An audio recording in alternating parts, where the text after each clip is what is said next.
Quiz number 68 September 24, 2019. Quiz number 68 September 24, 2019. యేసు రెండవ రాకడలో దూతల పాత్ర. 13 ప్రశ్నలు జవాబులు. Question number 1. ఆర్భాటముతోనూ డాష్ తోనూ దేవుని బూరతోనూ పరలోకం నుండి ప్రభువు దిగివచ్చును. Question number 1. ఆర్భాటముతోనూ డాష్ తోనూ దేవుని బూరతోనూ పరలోకం నుండి ప్రభువు దిగివచ్చును.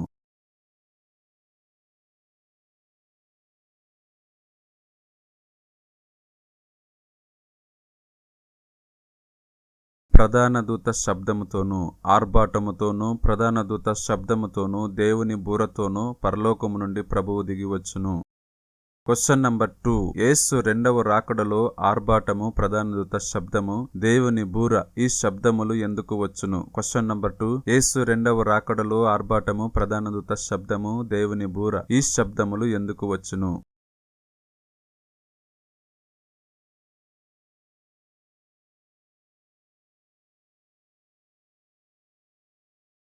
నేను ఆలోచిస్తుంటే నాకు దొరికిన సమాధానాలు. నంబర్ 1. ఉదాహరణకు ఈ లోకంలో ఒక వ్యక్తి లేక ఒక విఐపి, ఈ లోకంలో ఒక విఐపి వస్తే ఎంతో ఆర్భాటము, సౌండ్స్ చేస్తూ ఉంటారు ఆ వ్యక్తి వస్తున్నాడని. నంబర్ 2.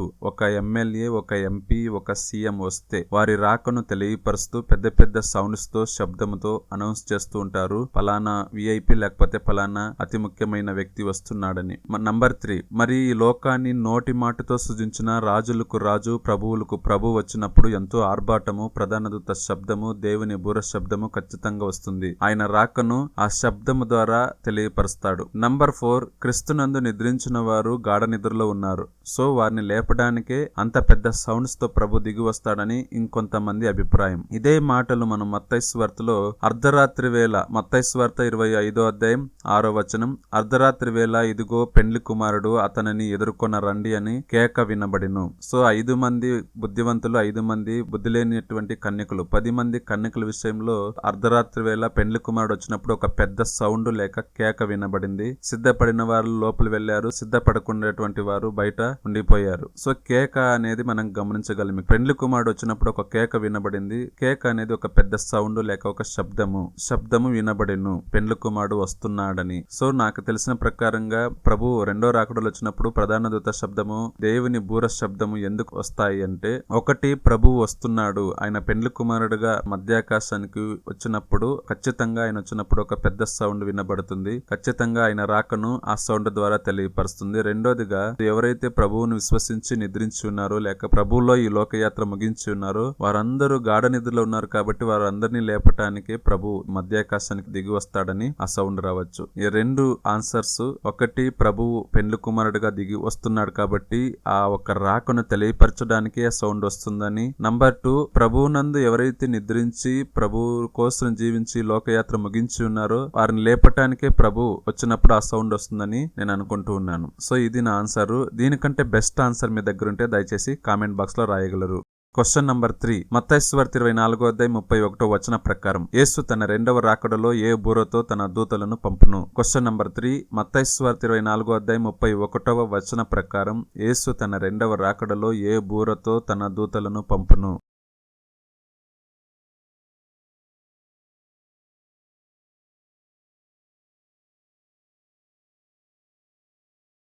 గొప్ప బూరతో పంపును. మత్తయి సువార్త 24వ అధ్యాయం 31వ వచనము. Question number 4. యేసు తన రెండవ రాకడలో దూతలను పంపి ఎక్కడి నుండి జనులను పోగు చేయును? Question number 4. యేసు తన రెండవ రాకడలో దూతలను పంపి ఎక్కడి నుండి పోగు చేయును?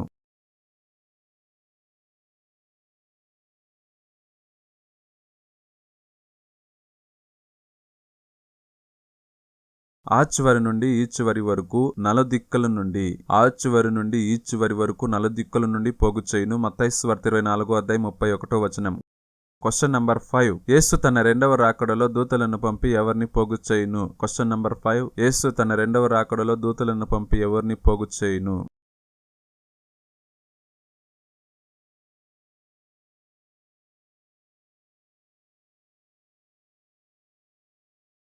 ఆయన ఏర్పరచుకొనిన వారిని, ఆయన కోసం జీవిస్తున్న వారిని, ఆయన యందు విశ్వాసముంచిన వారిని, ఆయన ఏర్పరచుకొనిన వారిని పోగు చేయును. మత్తయి సువార్త 24వ అధ్యాయం 31వ వచనము.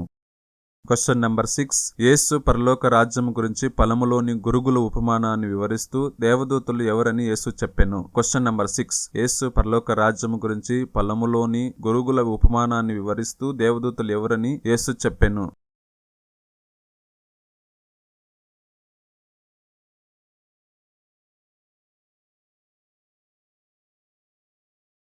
యేసు పరలోక రాజ్య విషయములో పొలంలోని గురుగుల ఉపమానాన్ని వివరిస్తూ దేవదూతలు కోత కోయువారు అని చెప్పెను. దేవదూతలు కోత కోయువారు. మత్తయి సువార్త 13:39.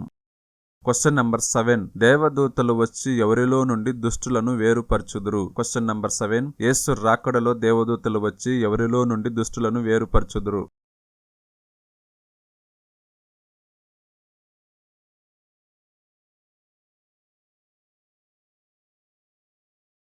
నీతిమంతులలో నుండి దుష్టులను వేరుపరచుదురు. నీతిమంతులలో నుండి. మత్తయి సువార్త 13:49. Question number 8. దేవదూతలు వచ్చి నీతిమంతులలో నుండి దుష్టులను ఎప్పుడు వేరుపరచుదురు. Question number 8. యేసు రాకడలో దేవదూతలు వచ్చి నీతిమంతులలో నుండి దుష్టులను ఎప్పుడు వేరుపరచుదురు.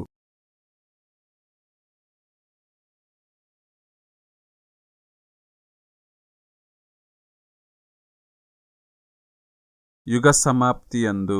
ఎప్పుడు వేరుపరచుదురంటే యుగ సమాప్తి యందు. మత్తయి సువార్త 13:49. Question number 9. దూతలు నీతిమంతుల నుండి దుష్టులను వేరుపరిచి ఎక్కడ పడవేయుదురు. Question number 9. దేవదూతలు నీతిమంతులలో నుండి దుష్టులను వేరుపరిచి ఎక్కడ పడవేయుదురు.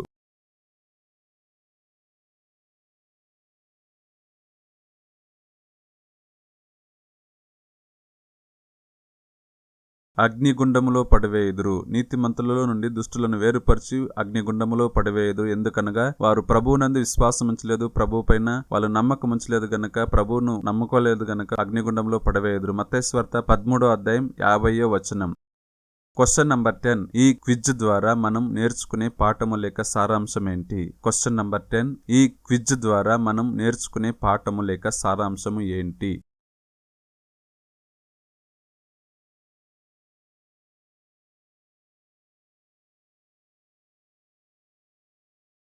ప్రభువు తన రాకడలో దూతలను పంపి రక్షణ పొంది నిద్రించిన వారిని మరియు ఆయన కోసం భూమిపై జీవిస్తున్న సజీవులను పోగు చేసుకుంటాడు. నీతిమంతులను నిత్య జీవమునకు, దుష్టులను అగ్నిగుండంలో పడవేయును. నీతిమంతులను నిత్య జీవమునకు, దుష్టులను అగ్నిగుండంలో పడవేయును. Question number 11. యేసు ప్రభువు రాకడలో వచ్చి మనలను ఏమి అడుగుతాడు. యేసు ప్రభువు రాకడలో వచ్చి మనల్ని ఏమి అడుగుతాడు.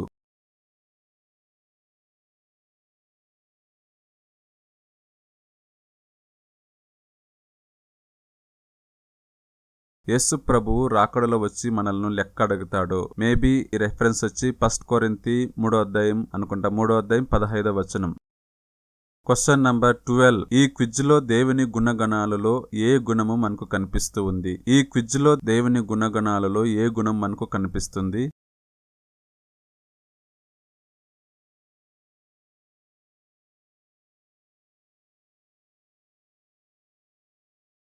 న్యాయాధిపతి. ఆయన గుణగణాల్లో ఆయన ఒక న్యాయాధిపతిగా మనకు కనిపిస్తున్నాడు. ఆయన న్యాయాధిపతిగా వచ్చి ప్రతి ఒక్కరికి న్యాయము తీర్చి ప్రతిఫలమిచ్చును.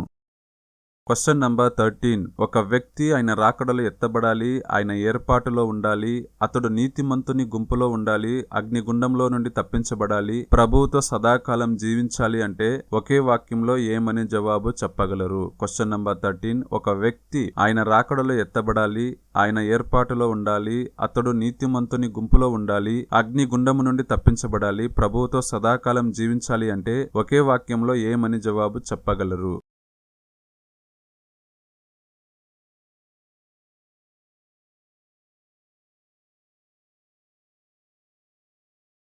అతడు యేసుక్రీస్తునందు విశ్వాసముంచాలి. విశ్వాసముంచితే చాలు. లేక సువార్తలో నమ్మకముంచాలి. నమ్మకముంచితే చాలు. అతడు అగ్నిగుండంలో నుంచి తప్పించబడతాడు. ప్రభు వచ్చినప్పుడు ఎత్తబడతాడు. ఈ వాక్యముల ద్వారా ప్రభు మనల్ని దీవించునుగాక. నెక్స్ట్ వీడియోలో మనం కలుసుకుందాం. అంతవరకు ప్రభు కృప మన అందరికి తోడైయునుగాక. God bless to all. Thank you.